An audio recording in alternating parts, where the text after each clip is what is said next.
Hey guys, today's video I'm going to talk about this thing right here, which probably, I would guess 90% plus of you recognize is the Super Game Boy, and I'm sure most of you know what this does. What it does is it lets you play Game Boy games, which are for the portable Game Boy, and it lets you play them on a big television. Basically this is like a Super Nintendo cart, and it just goes into the Super Nintendo, and it lets you play this on your TV, and there's a bunch of neat options like borders and different, like you can add a little bit of color palettes, stuff like that. There's even some games like this one that you can't see.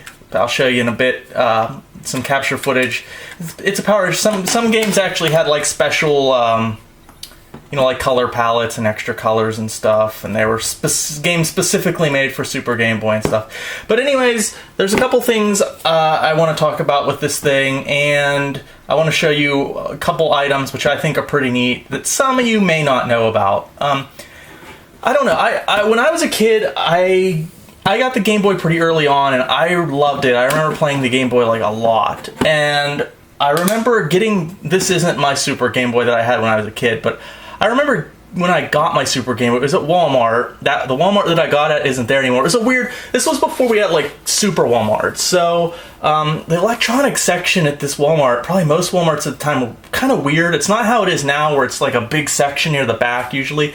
It was like smack dab in the middle of the Walmart. And it was like this little cordoned off electronics section. It wasn't very big at all. But I remember that's where I got Final Fantasy IV, and that's where I got, that's where I saw Virtual Boy and Mario All-Stars for the first time. But anyways, I usually would make a beeline for this weird little middle-of-the-store enclave for electronics and video games. And I go back there, and one day I saw the Super Game Boy, and I didn't know about this thing ahead of time. It wasn't like now with the internet and everything's like boom right away. Usually you could find stuff out from like word of mouth and like Nintendo Power and magazines, but I didn't have a subscription, and I don't know, I went back there and I saw this thing and I thought it was like the neatest thing. Man, I could play my Game Boy games on television. My mom was very random with these things. We didn't have a lot of money growing up, but sometimes my mom would just like randomly buy me things, and I don't know why, but this was one of them. It was kind of like a surprise thing. It's just like, wow, I really want that. And she's like, okay, and I got it. I don't know why. It was one of her weird random things. The weird thing is I don't remember using it a lot. I remember playing Game Boy itself a lot, but I don't remember playing the Super Game Boy all that much, which is, I guess, a little bit ironic from that story I just told. But anyways, I'll show you some footage and stuff what this thing can do. But I also wanted to show you a couple other things, and I wanted to talk about something that a lot of people don't know about the Super Game Boy. There's actually a flaw in it. There's a bug in it that it runs games faster than you would have them run on an actual Game Boy. It's not a lot. It's like, Wikipedia says like 2.4%, but I've heard a little bit lower, like 1 to 2% speed increase. I never knew this growing up. It's not super common knowledge, and it doesn't affect a lot of games, but it does have an effect, and I'll show that in some capture footage when I'm done showing you some stuff talking about it. Now here's something pretty cool that a lot of people don't really seem to know about, and that is this guy. And what this guy is the Super Game Boy 2. And the reason a lot of people don't know about this is because it was not released in the United States or North America. I believe this was Japan only. And you could tell from its Super Famicom sort of modeling here. Now, personally, I don't like this shell. I think it's kind of ugly. I wish they just went with a more standard gray so it matched the Super Nintendo. But this does have a couple improvements. It has a link cable for Pokemon, if you're into that Pokemon thing. So that makes it, I don't know much about that. I think it makes it easier to like link your critters and transfer critters or whatever. There's a power LED built in. I don't know how useful that is. But the thing that makes this thing, really useful is they fixed the timing bug. So this runs on your Super Nintendo. This runs at the same speed as it runs at the speed the games are supposed to run at. So yeah, that's about it. I mean, there were a couple. There's like Tetris DX was meant specifically for the Super Game Boy 2, and it lets there's, I think it just has like a special border or something. There are games, I think I mentioned it before, but you should know there are games that are specifically meant for this thing. So now I don't have it because it's in storage on the other side of the country, but there is the Super Gameboy Player. And that what that did is it hooked onto the bottom of your GameCube and it lets you play Game Boy games. Okay. So I don't have one, so I'm not going to do like direct comparisons and things like that with that. I'm mostly leaving that out. But I guess the big question is there a reason to have this or this if you can have the Super Game Boy Player? And yeah, there's a couple reasons. There are a couple games specifically meant to work with this. And what these games do is they take advantage, they have extra enhancements and they take advantage of hardware in your Super Nintendo. So obviously you're not going to get those enhancements on the Super Game Boy Player. Another thing with the Super Game Boy Player, you got to worry about that disc. You find a lot of them without the disc. They're a little more expensive. I think they're about $50. You can find this for about $15. This for $20, $25 on eBay. I think a lot of it has to do with what you have already. Okay, let's talk about best image quality. On this, the best image quality you're going to get is RGB. So if you have a Super Nintendo with RGB cables and you have a PVM or whatever. Now, on the Super Game Boy Player, the best quality you can get is 480p, but Super Game Boy Player, the GameCube component cables are very expensive. So if you want to use a Super Game Boy Player and you want to do the best image quality possible, it's probably going to cost you more because those cables alone are like $120, $130. It's probably, if you already have a Super Nintendo, it's probably cheaper to buy a PVM and an RGB cable than to just get a component cable for a GameCube. So yeah, that's that. I mean, that's pretty much all I'm going to say about these things before I go into some footage. But there is another thing I want to show you guys, which is this. And this is a cool little thing. This is a Super Game Boy SGB Commander. And this is a Japan-only thing.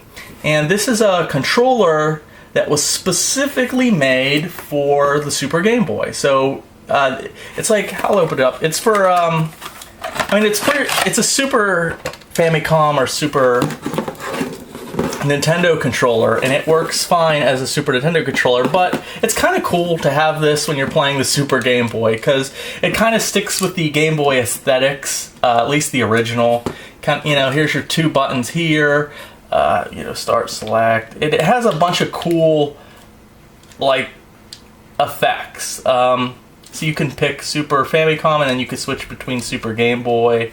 And it has, like, these buttons when it's in Super Game Boy mode, they have different things. Like, you can mute, speed. You can automatically change the color palette, where instead of going into the menu, you can do it automatically here.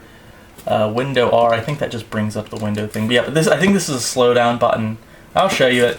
Yeah, this is kind of a cool little thing to go with the Super Game Boy if you're playing Super Game Boy. So let's look at some footage I took, and then I'll show you this thing in action. Okay, one point I need to make that some people kind of get confused. You cannot play Game Boy Color games on a Super Game Boy 2. It's the exact same hardware as the Super Game Boy, except it has like the timing bug fix and the link cable and the LED light. Really, that's it. You can't play Game Boy Color games on a Super Game Boy 2.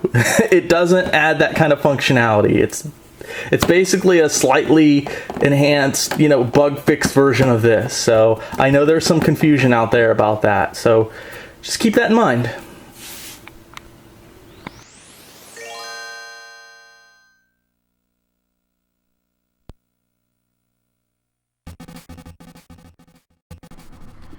Alright, so right here, this is just an example of, this is Mighty Morphin Power Rangers, and this is an example of a game that is enhanced with the Super Game Boy, and really the enhancement here, it's just, I don't think this game takes advantage of like hardware in the Super Nintendo, but it does have a special border around it. That's usually not like a border you can select in the menu. It's a border that's specifically for this game on a Super Game Boy. And I think the color palette, too.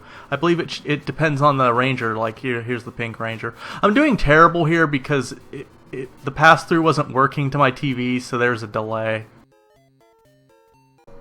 Alright, so here we are in the game, and I brought up the menu here. You do that by hitting the two shoulder buttons, the L and R buttons.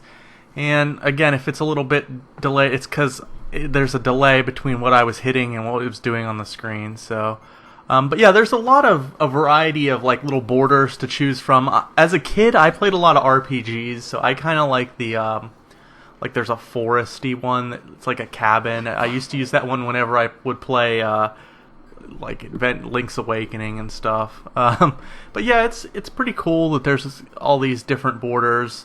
Now the borders for this one and the Super Game Boy 2 are different, which you'll see in a minute here. Although there is a code to enable Super Game Boy 1 borders on a Super Game Boy 2. I don't know what it is off the top of my head, but I'll have a link to my blog, and the blog has a lot more details on all of this. So yeah, there's a little, like, there's a window thing, and so here's the palettes. There's different palettes that you can choose from. I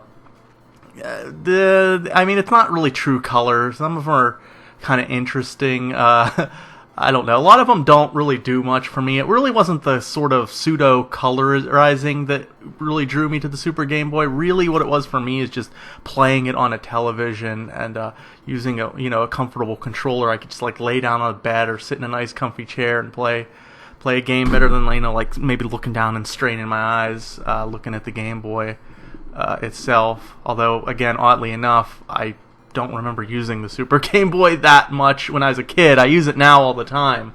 But when I was a kid, I usually just used the Game Boy. But maybe that was just because I was playing my consoles or whatever. Anyways, here's the Super Game Boy 2. A couple of the same things. Now, coming up, there's going to be two things. One is Tiny Toon Adventures, and it's going to flip back and forth as it plays the song, and that's just to show the speed difference. And after that, it's going to be the timer counting down on Super Mario World, the first Super Mario, and just watch as the timer. It really emphasizes the speed difference between actual playing on Super Game Boy and the actual Game Boy.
Alright, so this is hooked up to my PVM, the one with RGB that currently isn't working correctly. But so I've got this hooked up with composite because I'm being lazy and the S video is on the Super Nintendo. But anyways, yeah, like see there's a extra light there. That's a mod light. This model usually doesn't have an LED.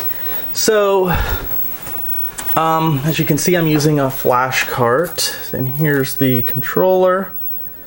So we'll just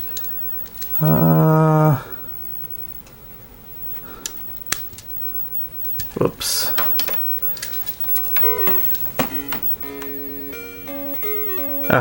So that's the speed button. See, you can hear the music. And then I hit the speed button. Sorry, it's a little bit hard to play and film at the same time.